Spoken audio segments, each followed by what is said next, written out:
Vamos a saludar al entrañable, al querido, a una persona muy emblemática para el fútbol argentino, como es el profe Fernando Signorini.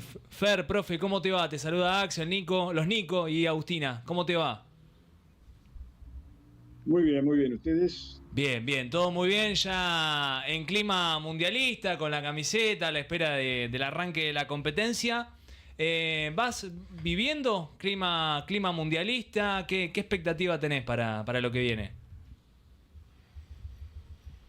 No, no, lamento desilusionarlos, pero a mí este mundial no me interesa para nada, toda vez que si la FIFA no toma con Estados Unidos la misma decisión que tomó con Rusia por la invasión a Ucrania antes del Mundial de Qatar, prohibiéndole la participación, no voy a ser oveja de ese rebelde, no voy a hacer lo que el poder quiere, ¿no? Es que llama la atención un poco la determinación de FIFA. Bueno, la postura que ha tomado Irán de no participar, de también lo que dijo Trump de que las garantías de seguridad no están dadas para el seleccionado iraní. También sorprenden un poco por la pasividad de FIFA. No, bueno, por eso, que ellos hagan lo que quieran. Ahora yo también tengo todo el derecho del mundo a hacer lo que me parece. Por eso yo creo que si no es la gente la que toma conciencia y se revela ante eso, esto no va a cambiar más y cada vez va a ser peor y cada vez nos van a seguir estupidizando con esto del nacionalismo y están utilizando el fútbol precisamente para eso. Antes era la religión como opio de los pueblos, según nos había advertido Marx, ¿no?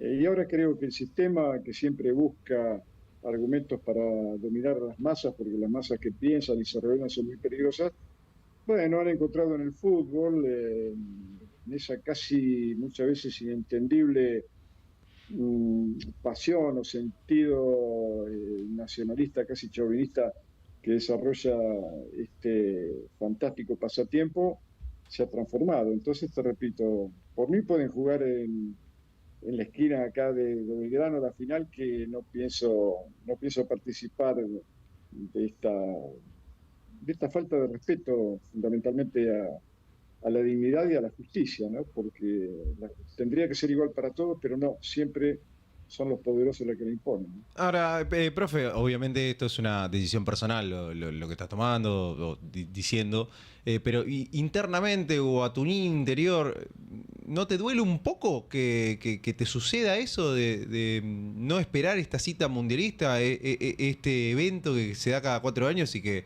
por lo menos hasta 2022 la gran mayoría esperaba de manera ansiosa? No, no, bueno, por eso la mayoría, si se trata, a mí la mayoría no me preocupa, ¿no? Yo quiero pensar la vida por mí mismo.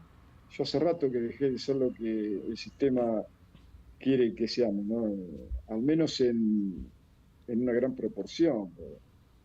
El mismo Chomsky dice que siempre, repitiendo lo que decía anteriormente, el sistema busca que todos nosotros seamos como ellos quieren, ¿no?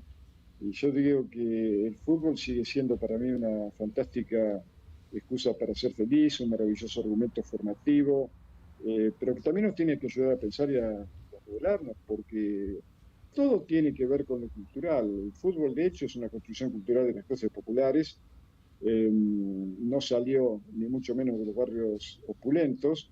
Todo este gran circo que se va a armar otra vez de millones de personas asistiendo, gastando ingente cantidad de dinero en aviones, en hoteles, en manjares, pero todo tiene que ver con un montón de negritos, en su mayoría villeros de Argentina, de Latinoamérica, de algunas partes de Europa y de África, y sobre ellos se edifica todo este gran fenómeno que tiene, entre otras cosas también, la posibilidad de alejarnos o de transformarse en el árbol que tapa el monte de los verdaderos problemas que aquejan a la sociedad mundial, ¿no? Con guerras despiadadas, con destrucción de ecosistemas. Por eso, yo lo pienso por mí mismo y te repito, a mí no me...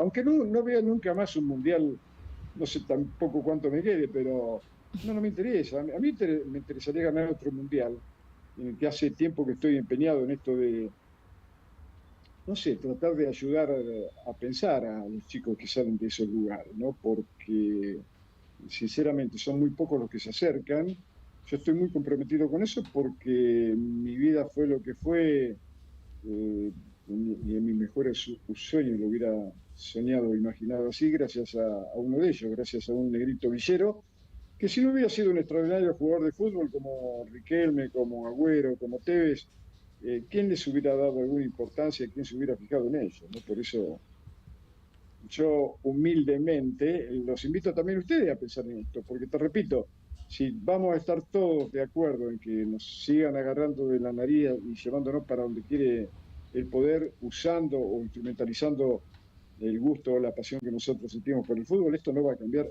nunca más, ¿no? Ahora, y la pregunta se cae madura. ¿Crees que Diego tendría la misma postura? Sí, sí, yo creo que a mí no me cabe ninguna duda, ¿no? Porque él también era con esto muy consecuente y muy rebelde contra todo lo que el poder quería imponer sobre ellos, que en definitiva, no te olvides que él en el año 86 fue el que primero alzó la voz para protestar contra todo esto, proponiendo la formación de un sindicato mundial de jugadores para que el fútbol sea de los jugadores. ¿Para qué lo quieren Infantino? ¿Para qué quieren a los dirigentes de las federaciones? No. De una vez por todas, y sobre todo los jugadores, digamos, más emblemáticos, más poderosos, los que teóricamente tendrían que tener más poder, serían los que tendrían que seguir ese camino. Sin embargo, no, ellos también han decidido ponerse de rodillas frente al poder que les hace hacer lo que quieren, ¿no? Ellos también son ovejas del rebaño, no me cabe absolutamente ninguna duda. Ha pasado también con la selección argentina, o mejor, con algunos jugadores que se negaron, y yo estuve de acuerdo con que se negaran a ir a la Casa de Gobierno porque el festejo de un mundial no tiene por qué ser aprovechado políticamente, pero ya que se negaron a ir a la Casa de Gobierno cuando vinieron del Mundial de Qatar, no sé por qué algunos de ellos después se prestaron a ir a la Casa Blanca, junto al genocida, que extrañamente también el presidente de FIFA le entregó un premio de la paz, ¿no? Entonces, esto es este mamarracho en que está metido el mundo y yo no, sinceramente no quiero ser parte de eso, ¿no? Profe, recién yo te iba a preguntar respecto a esto que nombrabas de la foto de Messi con Trump y demás, como todo estos actos en los que en general los jugadores no se terminan pronunciando por nada. ¿Qué crees que cambió en el fútbol con respecto a lo que vos viviste con Diego y en esa época en la que también estuviste en contacto con muchos jugadores importantes que en su momento se pronunciaban, no, tal vez no políticamente, pero sí con respecto a sus situaciones particulares en los clubes y demás, ahora que tal vez es justamente lo último que se hace también, esto de decir lo que uno piensa y de plantarse ante la opinión adversa?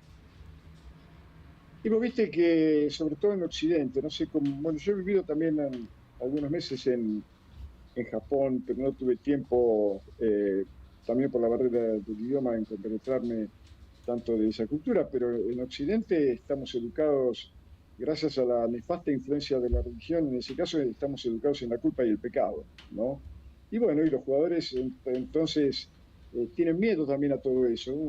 El miedo maneja el mundo, hay que tener miedo a todo, a exponerse, a perder el trabajo, a las críticas. Hay quienes tienen miedo a Dios, extraño, ¿no? Que se le tenga miedo a un ser tan misericordioso, si no es que él tiene miedo. Entonces ellos también saben que se abre la boca.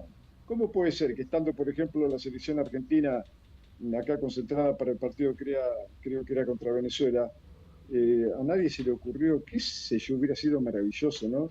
Que todos los chicos con la camiseta de la selección, una réplica de la Copa del Mundo, más el cuerpo técnico, hubieran ido un miércoles a ponerse al frente del reclamo de jubilados, a ver quién iba a tener el coraje de reprimirlos. Nadie dijo nada todavía acerca del Garrahan ni del 3% de los discapacitados.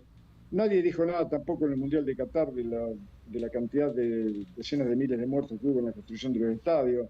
Ni siquiera la selección argentina fue capaz de ponerse luto en homenaje a Eve de Bonafini, que murió durante su disputa, porque los dueños de la patronal, o sea, la gente de FIFA dijo que no se podía politizar el Mundial. Justo ellos dicen eso, ¿no? Entonces, por eso, si el fútbol va a seguir siendo de los poderosos, si va a seguir siendo de los jeques árabes, si se va a seguir tratando de estupidizar a las masas a través de este deporte fantástico, de frivolizarla, de hacerla vulgares, groseras y tribales, para eso no cuenten conmigo. Yo desde siempre he estado, o el concepto que he tenido acerca de los beneficios que podía otorgar el fútbol como argumento formativo y cultural, no tienen absolutamente nada que ver con lo que está pasando, ¿no? Profe, le consulto, recién bromeábamos con la cantidad de partidos que va a tener este mundial, porque obviamente han decidido sumar a más países para que participen. A usted como preparador de jugadores, ¿cómo creen que le va a afectar a ellos tanta distancia de viaje, bueno, un partido más? Sí, no, y además la temperatura bestial a la que se va a jugar, porque los que definen no sé, porvenir del fútbol, hacen lo que quieren. Ellos después van a estar en los palcos fumando un habano con aire acondicionado. Por eso digo, el jugador tiene que dejar de una vez por todas de prestarse a todo eso, pero se aprovechan porque son chicos que, te repito, en la mayoría de los casos salen de lugares muy humildes, de lugares en los que cuando están ahí no solamente son ignorados, sino que son despreciados, porque ahora mismo en la Villa Miseria de Argentina hay casi 5.500 villas, barrios populares y asentamientos para una población de casi 6 millones de habitantes. Ahora mismo debe haber un montón de futuros cracks de fútbol. Y sin embargo, que va algún político a tratar de, no sé, de solucionar alguna de las tantas necesidades, no, para nada, lo desprecian. Pero claro, después, si vuelven con un título, lo necesitan y los llevan a sus mansiones y se sacan fotos con ellos porque si no, no saldrían en ningún lado. Es demasiado perverso todo lo que está pasando y esta cantidad de partidos también tiene que alertar, porque en un partido, por más que juegue contra un rival de mucho menor nivel, se acumula cansancio, al cansancio ya acumulado por estos calendarios tan brutales, puede haber alguna lesión, puede haber algún expulsado y todo para qué. Esto me hace acordar a la Fórmula 1, ¿no? Donde corren cerca de 30 coches, sabiendo que son 5 o 6 los que pueden ganar. Pero bueno, el negocio se ha impuesto de manera brutal sobre el fútbol, como decíamos anteriormente, como argumento formativo y cultural, ¿no? Hay varias situaciones que vas repasando, profe, y que llaman bastante la atención, y una de ellas tiene que ver también con las distancias que van a tener que recorrer algunas selecciones, teniendo en cuenta que el Mundial se va a disputar en México, en Estados Unidos y en Canadá. Argentina salió favorecida en parte porque en fase de grupos va a tener poco viaje, pero hay otros que no tanto. ¿Qué evaluás y también qué tan mal en lo físico puede hacerle al futbolista tener que viajar tanto en tan poco tiempo? No, yo creo que prácticamente lo que se va a ver no va a ser la mejor versión de casi ninguno de ellos. Yo recuerdo que en el Mundial del 78, la selección argentina, cuando Menotti la dirigía, tuvo 4 meses preparando ese evento, ¿no? Porque realmente se lo privilegiaba.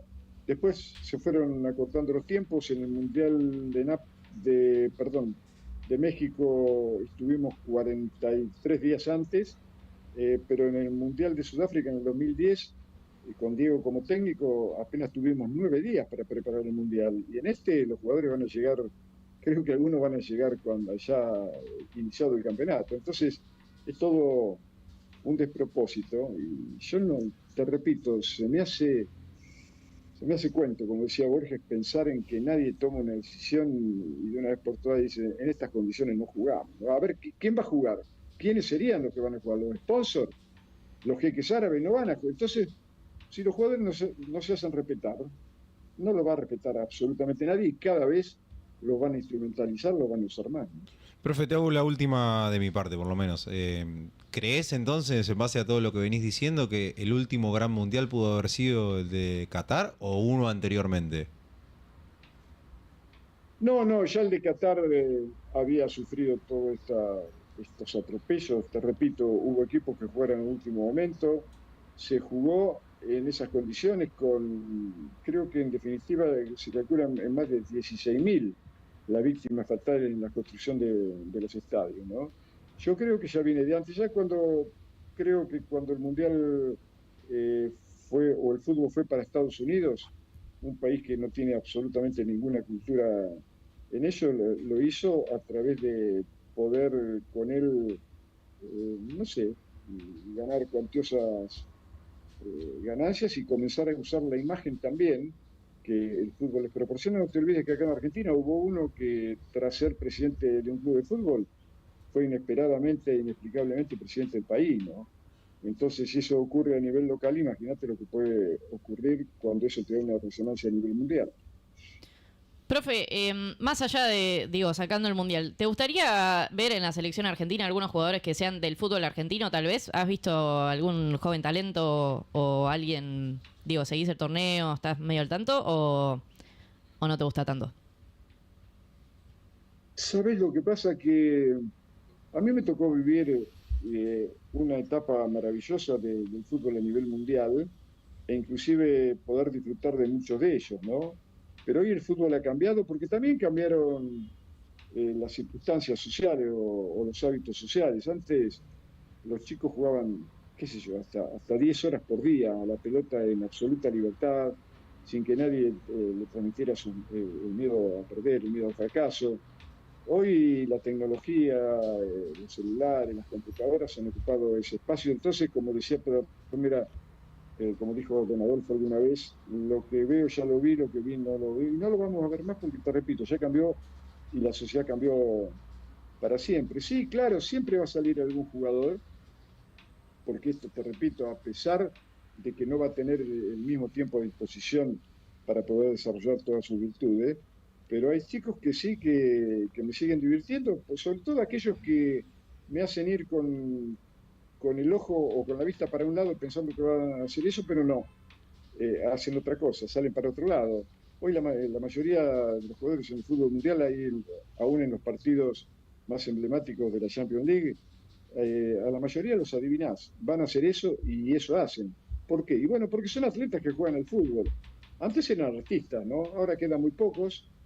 Afortunadamente Leo todavía nos sigue regalando algunas gotitas que nos pueden hacer disfrutar y sentir un enorme placer por este juego que, te repito, yo también lo tomo como una fantástica excusa para pasarla bien, sobre todo porque el hecho estético sigue siendo para mí fundamental. A mí el resultado, en todo caso, es lo que menos me preocupa, pero bueno, es mi manera de pensar el deporte, no de ninguna manera quiero imponer con ello una razón. Profe, yo también le hago la última. ¿Qué palabras o gestos o actitudes piensa que tendría Diego para con Leo y para con el resto del seleccionado en esta víspera de Mundial, que además va a ser la defensa del título?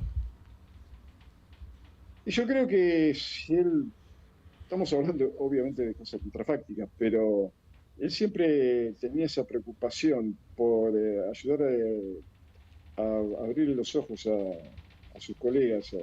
Por eso había intentado eso del gremio mundial, ¿no? Creo que sí, que se les acercaría a lo mejor para compartir un asado y buscar también poder sumarlos a su causa para que el fútbol sea de los futbolistas. De eso no me cabe ninguna duda. Profe, a mí me quedan dos preguntas. Hablas de Diego y es inevitable consultarte también si seguís de cerca o estás atento a lo que va pasando con el juicio por el fallecimiento de Diego.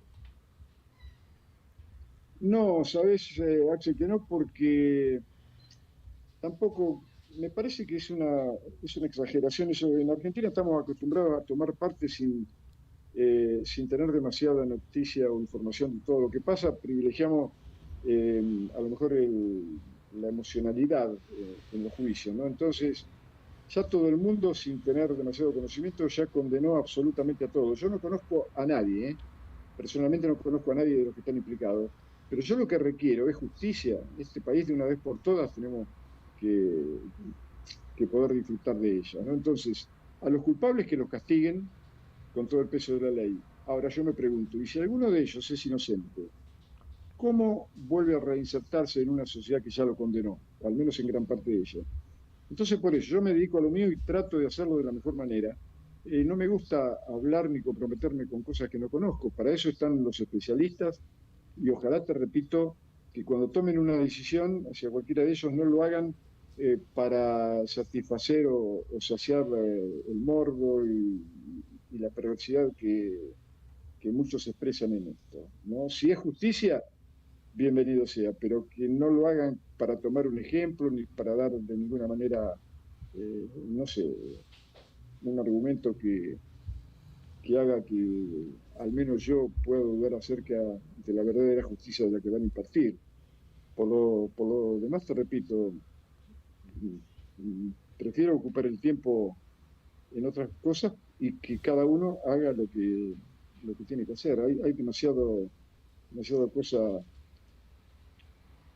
a la que Diego mismo no hubiera estado de acuerdo, esto del último juicio con esta decisión que tomó la jueza, a lo mejor para promoverse como tapa de Playboy. Entonces es todo tan banal, es todo tan frívolo, que realmente a mí eso me tiene alejado. Y cerrando con algo futbolístico, hablabas de que te gustan los jugadores que parece que van a hacer algo y que los esconden y terminan haciendo otra situación o toman otra decisión. Hay un futbolista que en el fútbol argentino ha deslumbrado y que le significó una transferencia al Real Madrid, como Franco Mastantuono, que parece que se va a quedar sin Copa del Mundo y que, no sé si estás al tanto, hay un gran conflicto dentro del vestuario de Real Madrid y que no lo tiene como responsable a Mastantuono, pero hablan de que el vestuario se lo termina comiendo y devorando a un chico como Mastantuono, que es muy talentoso y que promete ser el reemplazante de Messi en un futuro. ¿Hizo bien Mastantuono ir a un club como Real Madrid, más allá de lo económico, por lo futbolístico? ¿Qué crees? Sí, bueno, yo estoy convencido. Yo además tengo muy buenas relaciones. Tuvimos en su última visita a Buenos Aires, cuando vino a jugar la selección, fuimos a ver una obra de teatro en la que participaba el hijo de su representante, y que es su compañía habitual, ahora mismo está con él en Madrid. Y yo creo que es una bestial. Tiene 18 años. Imagínate que la mayoría de los chicos del mundo a los 18 años están muy lejos de poder afrontar semejante. Yo creo que hay que acompañarlo. Suponete que fuera tu hermano, o no sé si alguno de ustedes es papá, ¿no? Pero si fuera el hijo de ustedes a esa edad, ¿qué harían? Por eso, porque es tan despiadado el ambiente del fútbol, tanta gente que en cualquier estadio insulta de manera brutal a los futbolistas cuando su equipo va perdiendo, y no entiende que el futbolista, por más que le salgan las cosas muy mal, está tratando de hacerla de la mejor manera. Eso es la competencia. Ahora, ¿con qué derecho ellos insultan de esa manera? ¿Por qué tienen que poner siempre la expectativa en el otro y exigirle tanto? ¿Por qué no se exigen un poco más ellos mismos en cada cosa de su vida? Si fuera así, este sería, no sé, un país distinto y mucho mejor. Yo, por ejemplo, nunca, mirá, me ha pasado siempre en mi vida, jamás he tomado ese tipo o elegido ese tipo de comportamiento para recriminarle al otro. No. La verdadera competencia que yo tengo es conmigo mismo. Yo quiero ser lo mejor en todo lo que pueda hacer, no solamente en el tema profesional, sino, qué sé yo, como amigo, como padre, no sé, como hijo en su momento. Esa es la competencia. Para mí eso es el éxito, más allá del resultado. El resultado muchas veces te trae engaños, sobre todo en el fútbol, porque a veces gana quien no lo merece, a veces se gana usando argumentos que están reunidos con el reglamento. Entonces lo que pasa con Franco es eso. Yo, no sé, sugiero de acompañarlo, de tenerle paciencia, porque en definitiva él también está tratando de hacer las cosas de la mejor manera. ¿Y quién en su lugar no hubiera hecho lo mismo si una entidad como el Real de Madrid, que creo que debe ser uno de los más importantes del mundo, hubiera fijado sus ojos, ¿no? Hay que darle tiempo, veremos después, pero lo único que deseo es eso, que lo respeten desde otro lugar, y que tengan un poco más de paciencia y también, ¿por qué no? Un poco más de ternura en el trato con el futbolista que está expuesto a tantas presiones como ninguno de los que lo critican tiene que sufrir cada día. Profe, muchas gracias por todo este rato y seguramente estaremos charlando en un futuro para seguir compartiendo vivencias y diferentes cuestiones de interés. Muchas gracias por este tiempo. No, por favor, hasta pronto. Mucha suerte a ustedes. Gracias. Gracias. Hasta ahí Fernando Signorini.